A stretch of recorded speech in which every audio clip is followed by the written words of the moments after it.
If you love crocheting but you don't enjoy the tedious work, this knitting machine from Caydo will take your crafting to the next level. I want to thank Caydo for sending me this machine to test out. So if you're thinking of buying it, you'll want to watch this because I figured out how to get it working so you can avoid frustration. It's actually pretty cool once you get the hang of it. First, you want to connect the clamp by screwing it into the bottom. Pay attention here, it's this part, not the base, that it needs to be screwed into. Once it's secure, adjust the screw to clamp it onto the table. The knob here is for manual threading and reversing. You'll mostly be turning this clockwise or the direction of the solid white arrow. If you need to reverse it, and you will in the beginning, the knob lets you back it up.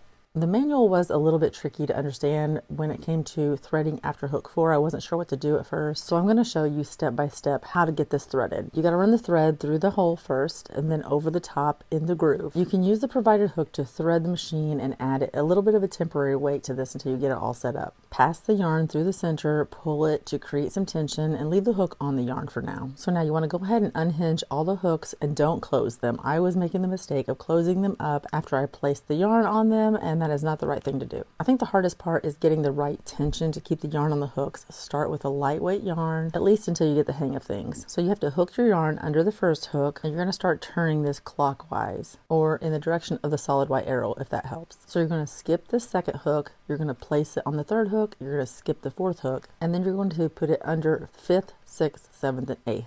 Or in other words, on your second rotation, you're going to put the yarn under all of the hooks. Then gently pull on the bottom yarn with a little resistance while you keep the top yarn loose enough to stay on the hook. At this point, you can go ahead and put your weights on if you want. I'm going to show you how I did that. But for me, I just held tension with my hand initially until I knew that the thread was going through properly. Once I felt like it was moving in the right direction and going smoothly, I put the weights on, but I made sure I stopped the machine before I put the weights on. And you want to make sure you keep holding the tension of that bottom yarn and make sure the top yarn is super loose. You do not want that to have any tension. You don't want the weights to touch the floor. You're going to stop the machine and adjust the weights and then just restart the machine. Too much tension at the top will bog it down and you'll hear the difference in the machine sound. Cut the yarn, then run the machine to release the yarn from the hooks. Catch the weights so they don't hit the floor, maintaining tension until the last second. To finish the ends, use a hook to pull the tail through the last 3 loops and tighten. And there you have it. You've just made a cord, and you can do so many fun projects with this cord. You can use metal wire to form flowers and words, sew it onto fabric. It was a lot of fun to use and I highly recommend.